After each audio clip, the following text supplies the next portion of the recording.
I am Addison, 45, and literally, last weekend, my rep as the family glue? Yeah, it totally backfired. The piece I'd worked my butt off to keep solid? It blew up into a full-on family meltdown at my parents' wedding anniversary vow renewal. My parents, with their polished smiles, straight up demanded I side with their cruelty, and when I clapped back, the room went dead silent. "You're tearing this family apart," my mother hissed, with everyone staring like I'd just set the table on fire. But here's the tea. Their shade didn't break me, it lit a spark. I'm not just pushing back, I'm about to flip the script and change everything. A quick note. This story is copyrighted by the YouTube channel Brim Revenge. Reposting, revoicing, or editing this content without permission constitutes copyright infringement. Thank you for respecting original creative work. Now back to the story. My hands gripped the edge of my chair as I sat in my parents' perfectly decorated backyard, fairy lights twinkling like nothing was wrong. My daughter, Mia, 19, stood frozen near the rose trellis, her face pale as my mother's words echoed, "You're not family." Not family. My girl, who I'd raised through sleepless nights and endless love, was dismissed like a stranger. I felt my chest tighten, my breath shallow, as if the air itself had turned against me. For years, I'd played the peacemaker, smoothing over my parents' sharp edges, believing I could hold us together. But that moment, it was the crack that shattered the mold. I glanced at Mia, her eyes glistening, her hands twisting the hem of her dress. My son, Jake, 16, stood beside her, his jaw clenched, his usual teenage smirk gone. I wanted to rush to them, to shield them, but my legs felt glued to the seat. The other guests, cousins, aunts, my parents' friends, shifted uncomfortably, their wine glasses suddenly fascinating. No one spoke up, no one dared. My father, adjusting his tie, doubled down, his voice cold. "This is our day, Addison. Don't make a scene." A scene? They'd just gutted my daughter in front of 50 people, and I was the problem? I pushed my chair back, the scrape loud in the silence. "You don't get to decide who's family," I said, my voice low but steady. My mother's eyes narrowed, her lips pursing like she'd tasted something sour. I could feel the weight of every gaze, but for the first time, I didn't care. I'd spent decades swallowing their dismissals, their favoritism, their endless need to control. Not anymore. Mia's trembling hand found mine, and I squeezed it, my resolve hardening. This wasn't just about her. It was about every time they'd made me feel small, every time they'd pushed me to the edges of their world. I was done. Mia's hand still clung to mine as we stood in the backyard, the fairy lights now mocking the tension. My mind slipped back to my childhood, to moments that carved me into the invisible middle child. I was 9, sitting at the dinner table, my report card clutched proudly, straight A's, my first short story published in the school paper. I slid it toward my mother, heart racing. She glanced at it, then pushed it aside to gush over my older brother Tom's football trophy. "A real winner," she called him, her smile wide. My paper crumpled under a serving dish, unnoticed. I stared at my plate, fork twisting in my hand, feeling like a ghost. Another memory. I was 14, practicing for the school play, my first lead role. I'd rehearsed for weeks, memorizing every line, my voice steady despite the nerves. I invited my parents, hoping they'd see me shine. They promised to come, but showed up late, clapping loudly for my younger sister Ruth's piano recital the same night. "Ruth's our little prodigy," my father said, ruffling her hair as I stood backstage, my costume heavy, my moment ignored. I forced a smile, my throat tight, telling myself it didn't matter. By 17, I'd won a state writing contest, my essay framed in the school library. I brought home the certificate, my hands trembling with pride. My mother skimmed it, then handed it back. "That's nice, Addison, but Tom got into law school. That's the big news." My father nodded, already turning to call Tom. I slipped the certificate into my drawer, its edges curling over time like my hope of being seen. These weren't just moments, they were a pattern. Tom's achievements were framed, Ruth's talents were celebrated with parties, mine brushed off like crumbs from a table. I learned to shrink, to nod, to keep peace. But standing here now with Mia's hand in mine, those memories burned. My parents hadn't just ignored me, they'd trained me to believe I didn't matter. Yet I'd built a life despite them, pouring love into Mia and Jake, shielding them from that same dismissal. But now, my parents had turned their cruelty on my daughter. My fingers tightened around Mia's, my nails digging into my palm. I'd spent years swallowing their slights, thinking I could outlast their indifference. But this was different. Mia's tear-streaked face wasn't just a rejection, it was a mirror of my own childhood, and it cut deeper than I'd ever admit. I straightened. My eyes locked on my mother's smug expression. The spark from moments ago was growing into a flame. I wasn't just the middle child anymore. I was a mother, and I'd fight for my family, my real family. The backyard silence pressed against me, but my mind drifted to a moment that changed everything. 5 years ago, I sat alone in my kitchen, the kids asleep, my laptop glowing. I just hung up with my mother, her voice sharp as she dismissed my part-time teaching job as cute. My hands shook, not from anger but from clarity. I was done begging for their approval. That night, I started building something for myself, a sanctuary of love and purpose. I poured my heart into creating a home where Mia and Jake could thrive, where their dreams weren't ranked or ignored. It was my secret project, my rebellion against invisibility. I enrolled in night classes, studying child psychology while working full-time. I'd sit in my car during lunch breaks, scribbling notes, my coffee cold, but my focus razor-sharp. I wanted to understand how to nurture my kids' spirits, to never let them feel like I had. I started a blog too, sharing stories of parenting through pain, connecting with other moms who felt unseen. It grew, hundreds, then thousands of readers. My fingers would hover over the keyboard, hesitating before hitting publish, fearing my parents' judgment if they ever found it. But I kept going. Each post a brick in my fortress. The real triumph came last year. A publisher contacted me, wanting to turn my blog into a book. I signed the contract in secret, my heart pounding as I scrawled my name. The advance was enough to fund Mia's college tuition, a fact I hid from everyone except my husband Mark. We celebrated quietly, his hand squeezing mine, his eyes proud. "You did this, Addison," he whispered. I'd nod, but inside I was still that middle child, half expecting someone to snatch it away. That book, still unpublished, was my proof. I wasn't the placeholder they'd labeled me. I'd built a world where my voice mattered, where my kids were seen. Standing here now, with Mia's hand trembling in mine, that truth anchored me. My parents could reject us, but they couldn't erase what I'd created. Mia's soft sob pulled me back to the present, her eyes searching mine for answers. I brushed a strand of hair from her face, my thumb lingering on her cheek. My sanctuary wasn't just for me, it was for her, for Jake, for the family I'd fought to define. My mother's voice cut through. "Addison, sit down." But I didn't move. My secret wasn't just a book or a blog, it was the strength I'd grown in silence, the love I'd cultivated despite their scorn. I met her gaze, my spine straight. For the first time, I felt taller than their expectations, ready to protect what I'd built, no matter the cost. The morning of my parents' vow renewal, I stood in my kitchen, stirring coffee that had gone cold. My hands moved on autopilot, the spoon clinking against the mug as I braced for the day. Mia was upstairs, packing her bag, her laughter with Jake filtering down, normal, warm, everything I'd worked to give them.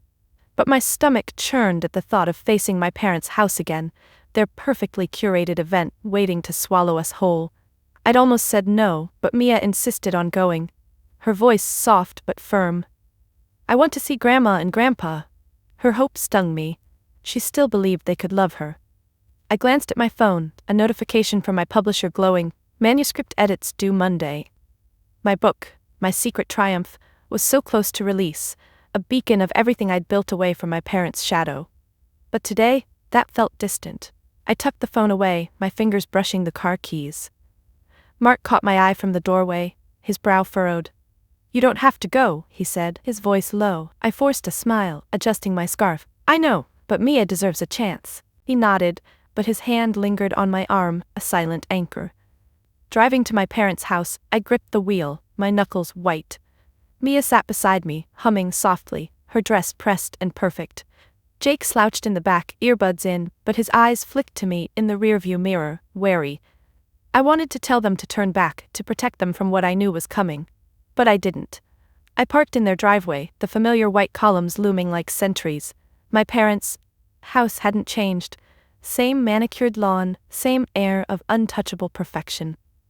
I smoothed my skirt, my hands clammy, and glanced at Mia. Her smile was nervous, her fingers twisting a bracelet I'd given her for her birthday. As we walked to the backyard, I felt the weight of every past visit, every ignored achievement, every sidelong glance. My mother's voice from years ago echoed, "Don't embarrass us, Addison." I shook it off, focusing on Mia's steps beside me. The vow renewal was a spectacle. White roses, a string quartet, guests in tailored suits. My parents stood at the center, radiant as if they'd never hurt anyone.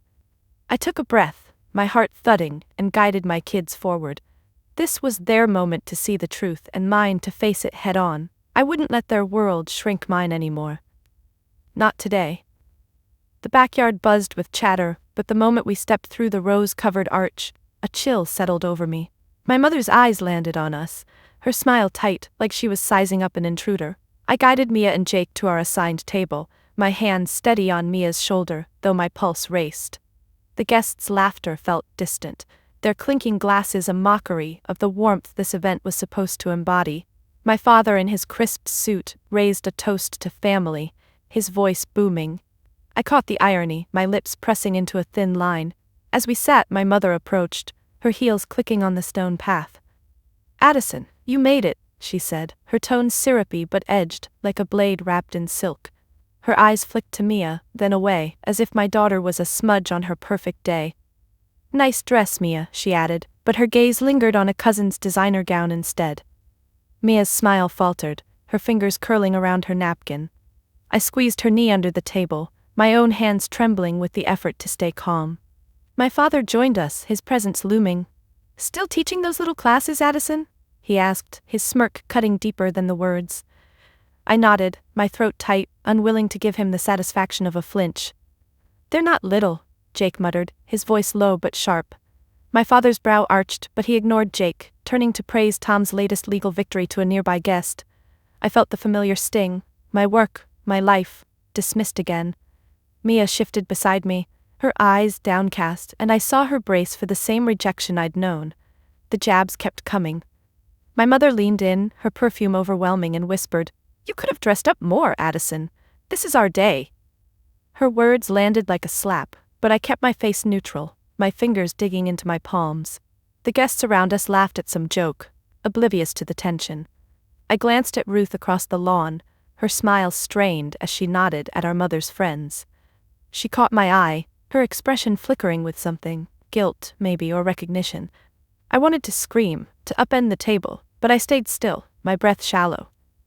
This wasn't new, but seeing it aimed at Mia made it unbearable. My role as the peacemaker was crumbling, and with every condescending word I felt the ground shift beneath me. I wasn't here to endure anymore. I was here to protect. The string quartet paused, and the backyard fell into a hush as my parents took center stage under the floral arch. My mother's hand rested on my father's arm, her smile radiant for the crowd. I sat rigid, Mia's hand cold in mine, her eyes fixed on the table.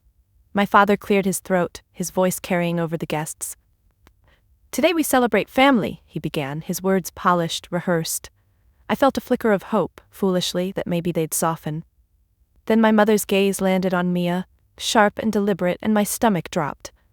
"Family is about loyalty," she said, her voice sweet but venomous. "Some here don't understand that." She paused, her eyes locked on Mia. "Like your daughter, Addison. She's not family." The words sliced through the air and Mia's breath hitched, her fingers tightening around mine. Gasps rippled through the guests, forks clattering against plates. Jake's chair scraped back, his fists balled, but I shot him a look, willing him to stay put. My heart pounded, my vision narrowing to my mother's smug expression. I stood, my chair wobbling behind me. "What did you just say?" My voice was low, trembling with rage I'd buried for decades. My father stepped forward, his jaw tight. "You heard her, Addison. Mia's choices, her modern lifestyle, don't belong here."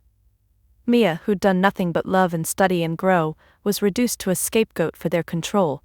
I saw her shrink, her shoulders hunching, and it was like watching my childhood self in a mirror. "You don't get to define family," I said, my voice steadier now, cutting through the silence. My mother's lips pursed, her eyes narrowing. "This is our day, Addison. Don't ruin it." "Ruin it?" They just disowned my daughter in front of 50 people, their friends murmuring, some nodding in agreement. I looked at Mia, her eyes brimming with tears, and felt something snap inside me. This wasn't just about today, it was every dismissal, every cold glance, Every time they'd made us feel less. My hands shook, but not from fear. I was done begging for their love. I turned to Mia, pulling her close, her cheek damp against my shoulder. "You are my family," I whispered, loud enough for the table to hear. The guests stared, some averting their eyes, others whispering. My parents stood frozen, their perfect facade cracking. I didn't care. For the first time I saw them for what they were, small, cruel, clinging to control. I wasn't their placeholder anymore. I was Mia's mother, and I'd burn their world down before I let them hurt her again.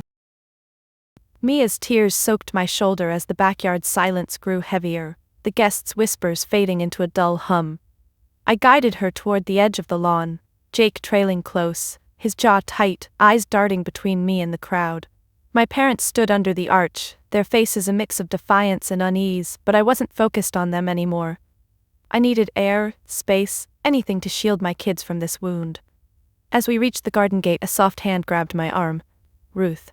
Her eyes, wide and glassy, met mine, and for the first time in years I saw something raw in her. Regret. "Addison, wait," she whispered, her voice barely audible over the quartet starting up again. She glanced back at our parents, then at Mia, her lips trembling. I didn't know they'd go this far. Her hands twisted together, nails picking at her cuticles, a nervous habit from childhood I hadn't seen in decades. I wanted to snap, to ask why she'd stayed silent all these years, but the pain in her face stopped me. She wasn't defending them, she was breaking. "They've always been like this," I said, my voice low, steadying Mia against me. Ruth nodded, her gaze dropping to the grass. "I know, I thought I could keep the peace like you." She swallowed hard, her eyes flicking to Mia. "But what they did to her? It's unforgivable." Her words hit me like a punch. I wasn't alone in this. Ruth, the golden child, saw it too. Her fingers brushed Mia's arm, tentative, and Mia didn't pull away. "I'm done with them," Ruth said, her voice cracking but firm. "I can't keep pretending." I studied her, the sister I'd envied, the one who'd always had their praise. But now, her shoulders slumped, her face mirrored my own exhaustion. We weren't so different after all. I nodded, a silent agreement forming. "We're leaving," I said, glancing at Mia and Jake. Ruth's eyes widened, but she stepped closer, her hand finding mine. "I'm coming with you." We turned toward the gate, my arm around Mia, Jake's hand on my back, Ruth at my side. The weight of my parents' gaze burned, but I didn't look back. Each step felt like shedding a layer of the past, their expectations, their cruelty, their control. Ruth's presence was a lifeline, a promise that we could rebuild something real. Mia's breathing steadied, her hand squeezing mine. For the first time I felt the strength of us, my kids, my sister, me, against the family that tried to break us. We were enough. The garden gate creaked as we stepped onto the gravel path, leaving the Vow Renewal's glow behind.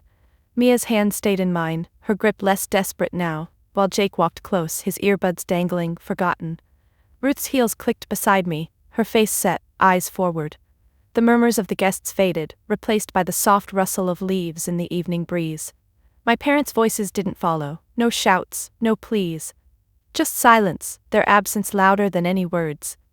I felt the weight of that moment, the finality of it, like a door slamming shut. I stopped by the car, turning to face the house one last time. The fairy lights twinkled, a cruel contrast to the ugliness we'd left. "Addison," Ruth said, her voice low, "they'll never admit they're wrong." Her hands fidgeted, but her gaze was steady, resolute. I nodded, my throat tight. "I know." Mia looked up at me, her eyes searching, still raw from my mother's words. I brushed a tear from her cheek, my fingers steady despite the storm inside me. "You're my family?" I said, looking at Mia, Jake, then Ruth. "Not them." Jake's jaw unclenched, a flicker of relief in his eyes. Ruth's lips trembled, but she managed a nod, her hand brushing mine. I opened the car door, guiding Mia in, but my mother's voice echoed in my mind. "Don't ruin it." Ruin it? They'd built a facade of family and I'd spent years propping it up, only for them to tear my daughter down. No more. I turned to Ruth. "You're sure?" I asked. She glanced back at the house, her shoulders squaring. "I've never been surer." Her voice held a defiance I hadn't heard before, a sister I'd lost to their favoritism now standing with me. I climbed into the driver's seat, my hands steady on the wheel. As we pulled away, the house shrank in the rearview mirror, its lights blurring into the night. I didn't feel loss, only freedom. My parents' hypocrisy, their need to control, their cruelty. It was their legacy, not mine. I'd walked away, not just for me, but for Mia, for Jake, for Ruth. We weren't running, we were choosing ourselves. The road stretched dark ahead, but the car felt warm, full of us, my real family. Mia leaned against the window, her breathing even now. Jake's hand rested on my shoulder from the back seat. Ruth stared ahead, her fingers still. We'd left their world behind, and for the first time, I wasn't afraid of what came next. The drive home was quiet, the hum of the engine, a steady pulse against the weight of the night. I pulled into our driveway, the porch light casting a soft glow over the front yard. Mia unbuckled her seatbelt slowly, her fingers lingering on the clasp, while Jake grabbed his backpack, his movements quick but gentle. Ruth followed us inside, her heels left by the door, her bare feet hesitant on our hardwood floor. The contrast hit me hard. My parents' sterile, showy house versus this, our home, cluttered with Jake's sneakers and Mia's sketchbooks, warm with the mess of real life. We gathered in the living room, the couch sagging under us as we sat close. Mark was there, his arm around Mia, his eyes meeting mine with quiet understanding. I handed out mugs of hot chocolate, the steam curling up, and Mia's hands wrapped around hers like it was an anchor. Ruth sat cross-legged, her usual polish gone, her face soft in the lamplight. "This is what family feels like," she said almost to herself, her voice cracking. I looked at her, my sister who'd been their favorite but now chose us, and felt a knot loosen in my chest. Mia set her mug down, her fingers tracing the rim. "Why do they hate me?" she asked, her voice small but steady. My heart twisted, but before I could speak, Jake leaned forward, his elbows on his knees. "They don't get to decide who you are," he said, his teenage bravado softened by love. Mia's lips twitched, a faint smile breaking through. I reached for her hand, my thumb brushing her knuckles. "You're enough, Mia. More than enough." Ruth nodded, her eyes glistening. "I saw it tonight, how they've always been. I'm sorry I didn't before." Her apology hung in the air, raw and real. I squeezed her shoulder, feeling the years of distance shrink. This room, these people, Mark's steady presence, Jake's fierce loyalty, Mia's quiet strength, Ruth's newfound courage, was my family, not the cold, curated world we'd left behind. My parents' rejection had tried to break us, but here in the warmth of our home, we were whole. I looked at Mia's sketchbook on the coffee table, her art a testament to her spirit, and felt a surge of pride. This was the family I'd built, the one that saw me, saw her, saw us all. For the first time, I didn't need their approval. I had this. Morning light filtered through the kitchen blinds, casting stripes across the table where I sat with a cooling coffee. Mia was at school, Jake at soccer practice, and Mark had left for work, leaving the house quiet except for the hum of the fridge. Ruth stayed over, still asleep on the couch, her presence a new anchor in our shifted world. I stared at my phone, a text from my mother glowing, "Call us, we need to talk." My thumb hovered over the screen, my jaw tight. The audacity of their demand after what they'd done to Mia lit a fire in me. I deleted the message, my finger deliberate, final. I grabbed a notebook, my pen scratching as I jotted down boundaries I'd never dared to set. No more calls, no more visits, no more letting their toxicity seep into our lives. My hand trembled, not from fear but from the weight of claiming this space. I'd spent years bending, smoothing their edges, but now I saw it clearly. Protecting my family meant cutting theirs out. The thought of Mia's tear-streaked face at the vow renewal fueled me. I wouldn't let them hurt her again. Ruth shuffled in, her hair messy, eyes puffy but clear. "You okay?" she asked, sliding into a chair. I nodded, pushing the notebook toward her. She read it, her fingers tracing my words, and exhaled. "I'm in," she said softly. "No contact. They don't deserve us." Her voice held a resolve that mirrored mine, and I felt a surge of gratitude. We weren't just sisters now, we were allies, rebuilding together. I stood, pacing to the window, my hands twisting a dish towel. Setting boundaries wasn't just saying no, it was rewriting the rules of my life. I thought of Jake's fierce defense of Mia, Mark's steady hand on my shoulder. They deserved a home free from my parents' shadow. I turned to Ruth, my voice firm. "We tell them once clearly and then we're done." She nodded, her lips pressing together, a silent vow. I felt the ground solidify beneath me, a fortress rising from the ashes of their rejection. This wasn't revenge, it was survival for me, for Mia, for all of us.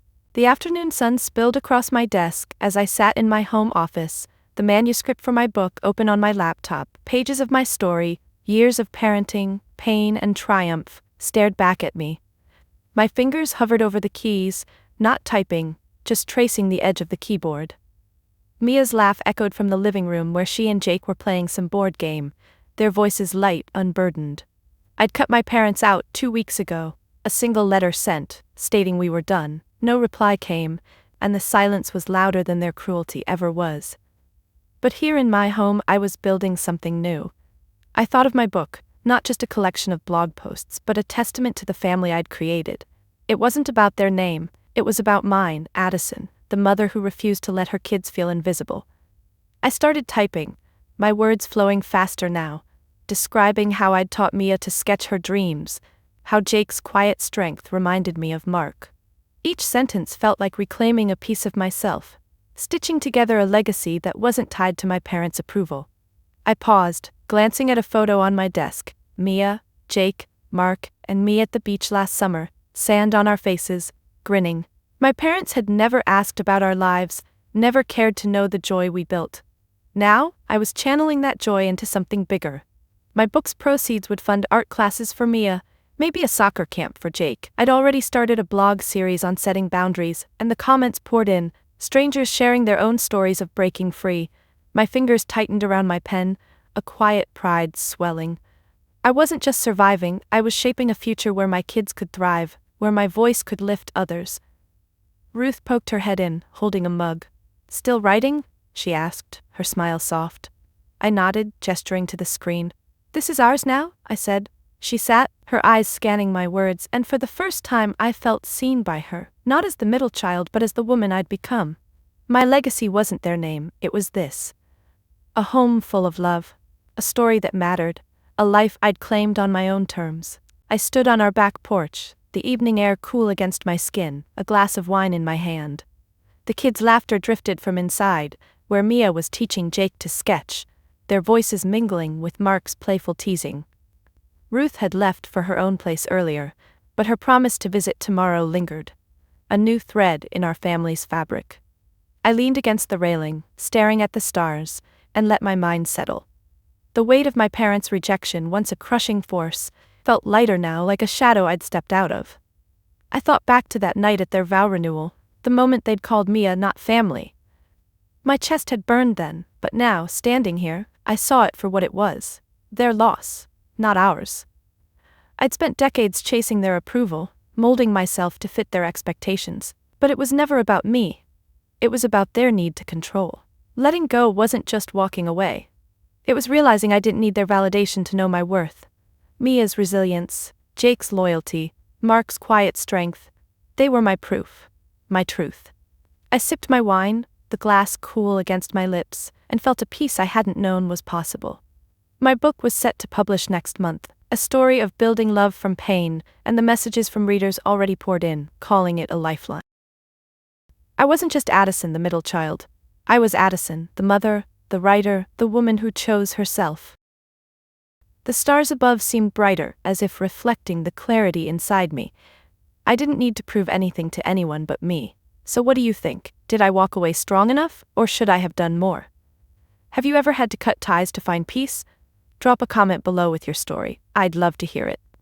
This journey taught me family isn't blood. It's the people who see you, who choose you back. If my story hit home, share it with someone who needs to hear it. And don't forget to subscribe for more, because we're all writing our own stories, and I'm here for it. Keep choosing yourself, keep building what matters. You've got this.